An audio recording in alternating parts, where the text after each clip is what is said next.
E aí, pessoal, estou de volta. Hoje é terça-feira, dia do seu Sem Politiquês. E o assunto quente da semana é Lula livre, Lula preso, Lula mais ou menos livre. A gente tem uma conjunção de fatores, uma confusão, para falar a verdade, que pode mudar muita coisa em relação aos processos e à prisão do ex-presidente. A gente tem toda aquela incerteza em relação a Vaza Jato, a gente tem questionamentos graves e sérios em relação à conduta do juiz Sérgio Moro nos processos do Lula, a gente tem também uma decisão do Supremo que começou a anular algumas condenações da Lava Jato e existe agora a questão sobre a possibilidade de o Lula ir para o regime semiaberto, ou seja, continuar cumprindo a pena em casa. O Lula poderia sair da carceragem da Polícia Federal, mas ele já disse que não quer sair agora, ele quer sair só se for inocentado. É uma confusão. Esse caso vai ter impactos políticos e jurídicos. Para entender tudo, vem comigo. Bom, para tentar entender tudo isso, vamos começar pelos fatos. Na semana passada, a Força-Tarefa da Lava Jato em Curitiba, os procuradores, fizeram um pedido à Justiça para o Lula mudar de regime de prisão. Lula está preso na carceragem da Polícia Federal lá no Paraná e, segundo esse pedido dos procuradores, ele deveria passar para o regime semiaberto. O que é exatamente o regime semiaberto? É quando um preso já cumpriu uma parte da pena, 1/6 da pena especificamente, ele tem direito a progredir de regime. Ele passaria a trabalhar fora da prisão e voltar para a cadeia, para o recolhimento, à noite e nos fins de semana. Em muitos casos, quando não existe um estabelecimento prisional adequado para esse tipo de cumprimento de pena, em que o preso pode sair e voltar à noite só para dormir exatamente na prisão, nesse estabelecimento prisional, muitas vezes os juízes estabelecem que essa parte da pena pode ser cumprida em casa, em regime domiciliar. É o que poderia acontecer no caso do Lula. Ele está cumprindo agora uma pena pela condenação, naquele caso do triplex, do Guarujá. Ele poderia cumprir o resto da pena em casa, ele já cumpriu 1/6 da pena. Ele poderia cumprir o resto da pena em casa e ele poderia sair para trabalhar durante a semana, durante o dia.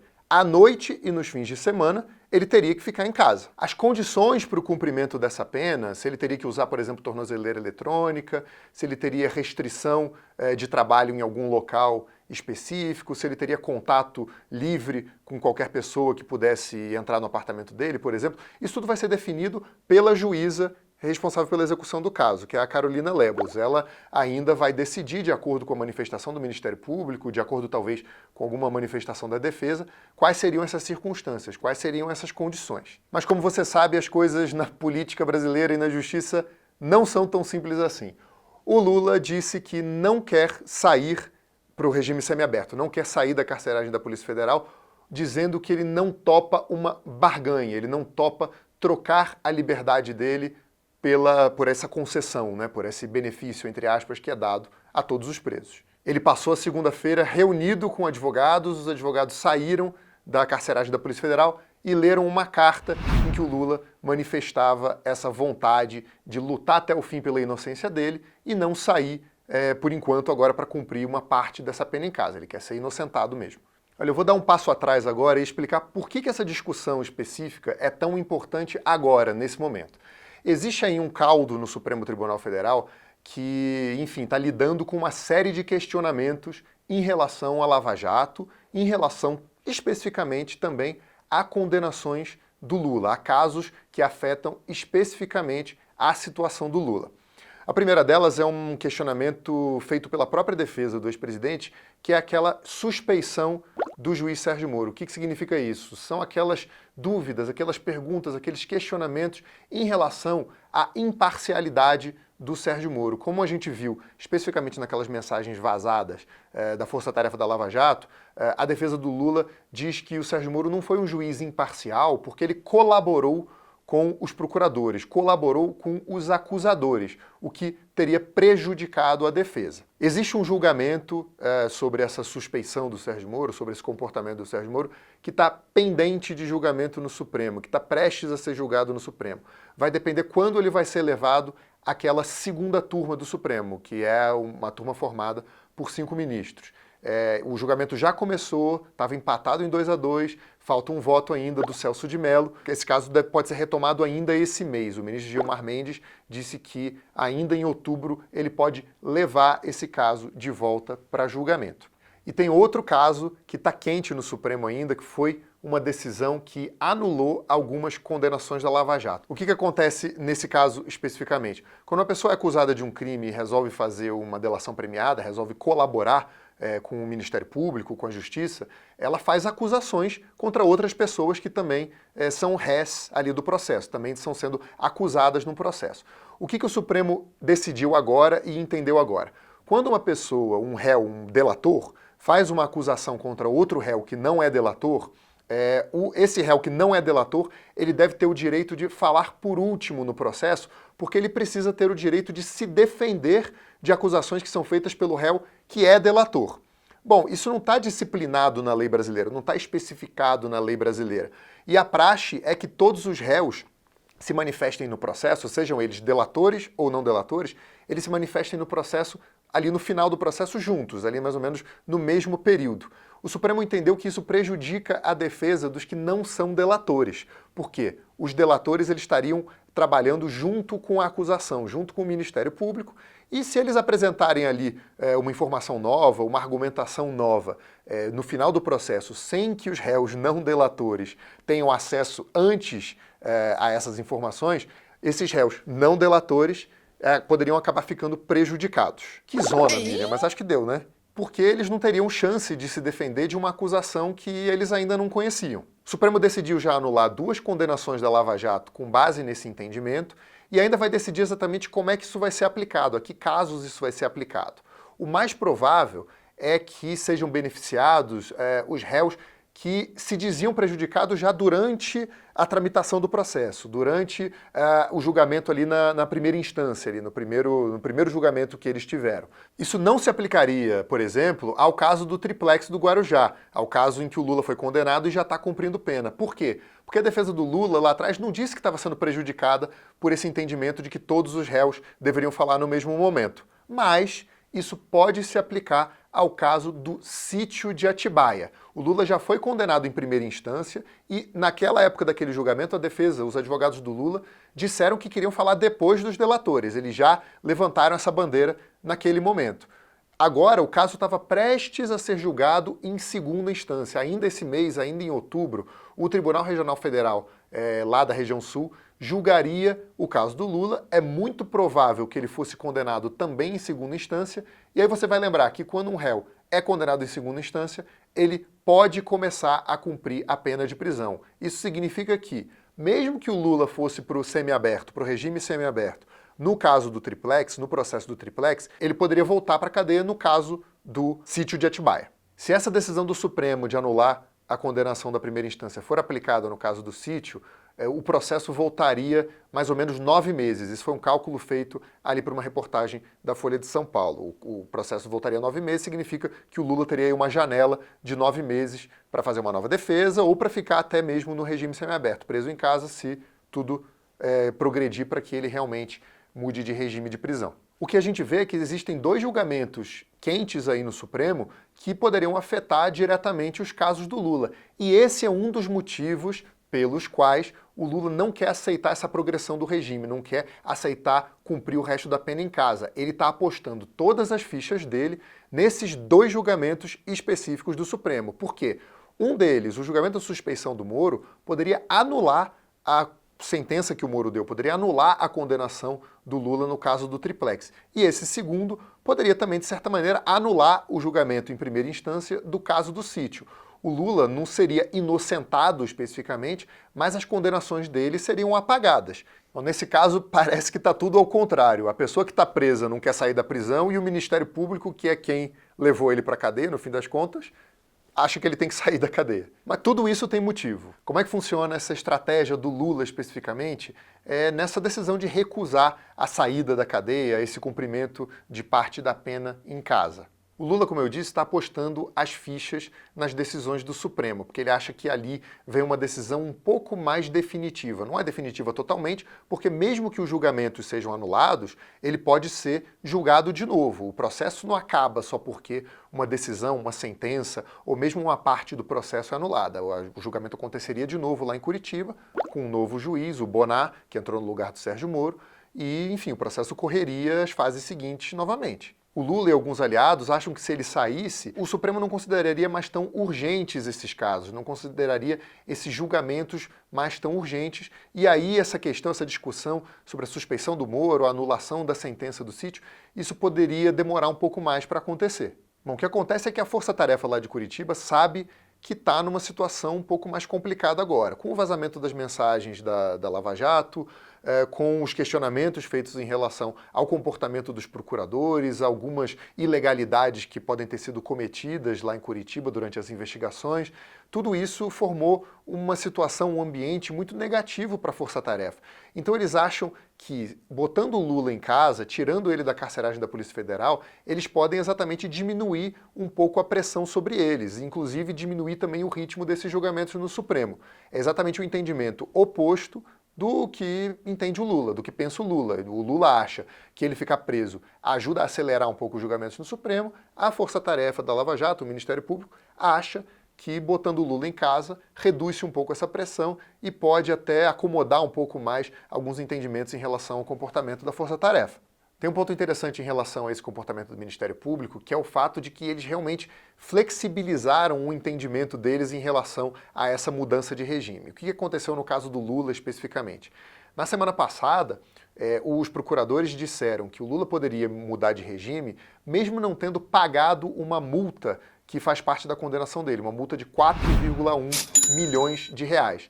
O Ministério Público, em geral, exige que os réus e os acusados, que os presos, paguem uma multa antes de mudar de regime, paguem completamente essa multa. O que eles disseram no caso específico do Lula? Eles dizem que o dinheiro do ex-presidente que foi bloqueado por decisão judicial é suficiente para servir como garantia do pagamento dessa multa. Então, ele poderia mudar de regime, poderia ir para casa, mesmo que não tenha de fato feito esse pagamento. É uma mudança de comportamento que mostra que, de fato, o Ministério Público está bem interessado em tirar o Lula ali da carceragem da Polícia Federal e mandar ele para casa no meio dessa estratégia toda para reduzir um pouco a pressão sobre a Força-Tarefa.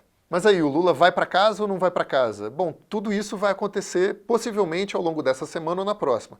Talvez enquanto você estiver vendo esse vídeo, as coisas estejam se desenrolando e se decidindo. Mas eu vou falar um pouco sobre os impactos políticos e jurídicos de uma possível ida do Lula para casa para cumprir o restante dessa pena do caso do Triplex. Se o Lula vai para casa ou não, vai depender de uma decisão da Justiça, da juíza Carolina Lebos, como eu falei, mas também existe aí um movimento que pode ser feito pela defesa e pelo próprio Lula, que pode ou impedir a ida dele para casa ou mudar as circunstâncias do cumprimento dessa pena. O que isso significa? Quando uma pessoa é mandada para o regime semiaberto, a juíza dá um despacho dizendo em que condições essa pessoa tem que ficar presa. Como eu disse, pode ser, por exemplo, a imposição do uso da tornozeleira eletrônica. Se a defesa do Lula quiser usar um pouco essas condições como um ponto de debate jurídico e político, a defesa pode dizer, por exemplo, não, com tornozeleira eletrônica o meu cliente não aceita cumprir a pena. E aí a juíza seria obrigada ou a rever essa condição, ou dizer que ele não tem que usar tornozeleira, ou negar a progressão do regime, a mudança do regime para ele cumprir pena em casa. E aí o Lula ficaria preso ainda em regime fechado, ali na carceragem da Polícia Federal. Se o Lula for para casa mesmo, o que a gente vai ter que observar é quais vão ser as condições e as circunstâncias da atuação e da rotina política dele. Estando preso na carceragem da Polícia Federal, ele pode receber visitas uma vez por semana, visitas que precisam ser aprovadas naturalmente, e pode receber alguns advogados. Estando preso em casa, por regra, ele pode receber visitas, em geral, sob algumas restrições. O que os juízes costumam fazer é dizer que a pessoa que está cumprindo pena e ainda respondendo a outros processos não pode se reunir, por exemplo, com outros investigados. Eles fazem isso para que os réus não combinem versões de depoimentos, por exemplo, que não haja ali um conluio para obstruir a justiça, obstruir os julgamentos.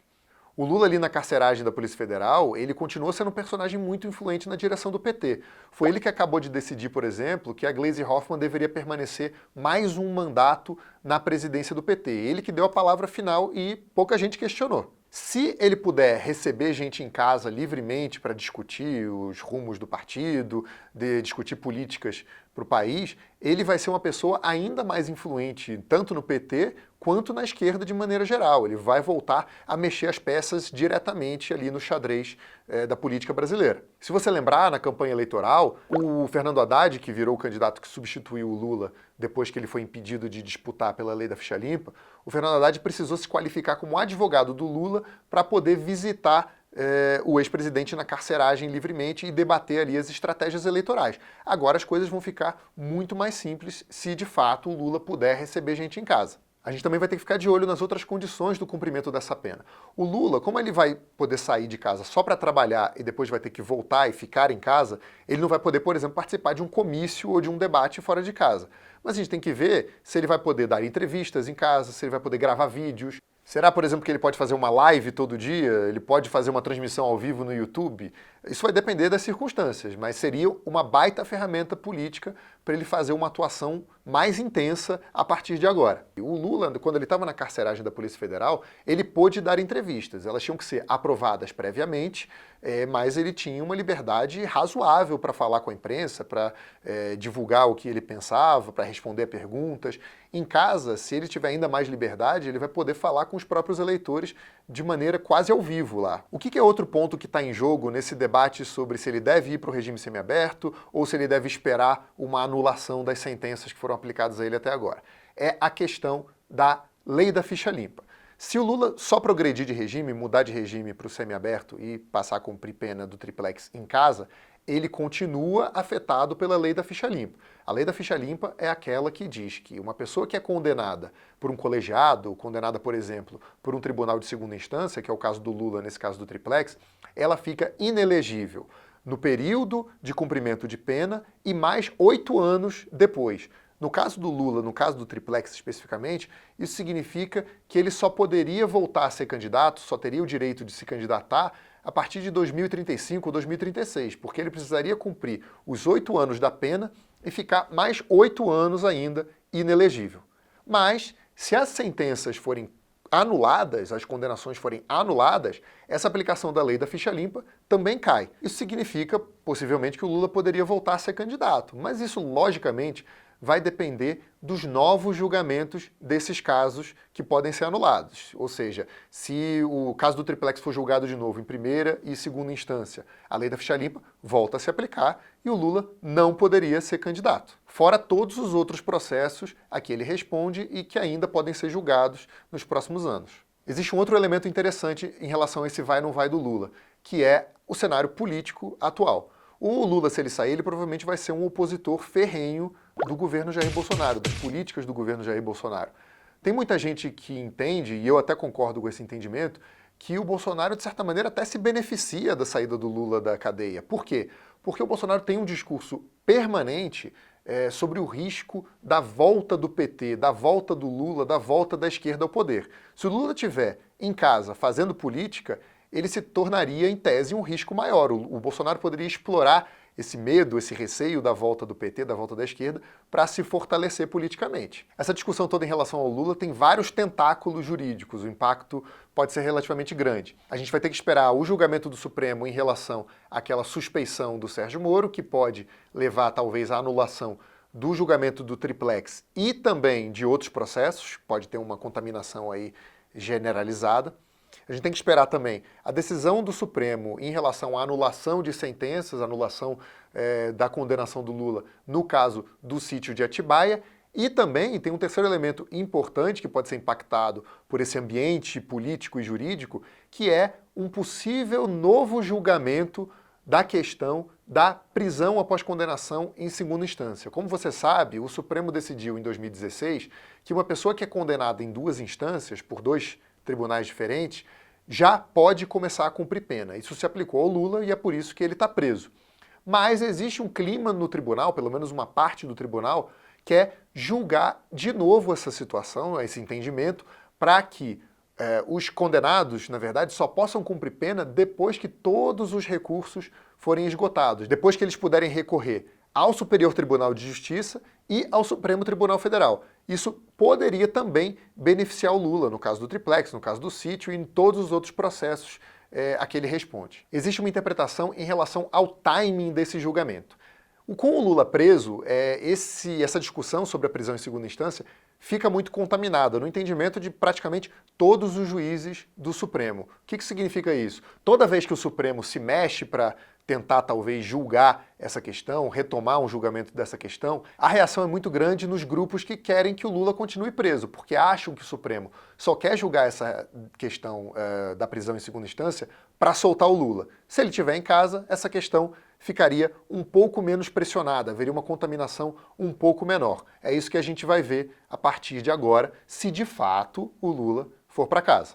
Além de todos esses caminhos, a defesa do Lula continua procurando espaços para questionar o trabalho dos acusadores do Lula, o trabalho dos juízes que julgaram os processos do ex-presidente, e um caso que acabou de aparecer está dentro do novo livro do ex-procurador-geral da República, Rodrigo Janot. Está todo mundo falando, e com razão, daquele episódio em que ele disse que entrou no Supremo Tribunal Federal com uma arma para matar o ministro Gilmar Mendes. Mas os advogados do Lula estão de olho em um outro capítulo do livro em que o Janot conta que existia uma certa obsessão no Ministério Público com os casos do Lula, uma obsessão talvez para prender o Lula. E isso vai ser usado pela defesa, pelos advogados do ex-presidente, para dizer que houve uma perseguição política a ele, uma perseguição judicial a ele e que, portanto, ele não foi alvo de um julgamento justo, um julgamento imparcial. Como deu para você ver, todas essas questões que envolvem esse embate entre a Lava Jato e o Lula acabam provocando um certo efeito dominó. Uma decisão ou um questionamento acaba afetando todos os outros ao redor. Por isso que é tão importante ficar de olho em todos esses movimentos. Eu vou continuar acompanhando todos esses casos, a gente volta a falar desse assunto nos próximos programas, mas por enquanto a gente fica por aqui. Não esquece de ativar as notificações, clicar no sininho para receber um aviso toda vez que tiver um programa novo no ar. Até a semana que vem, até lá!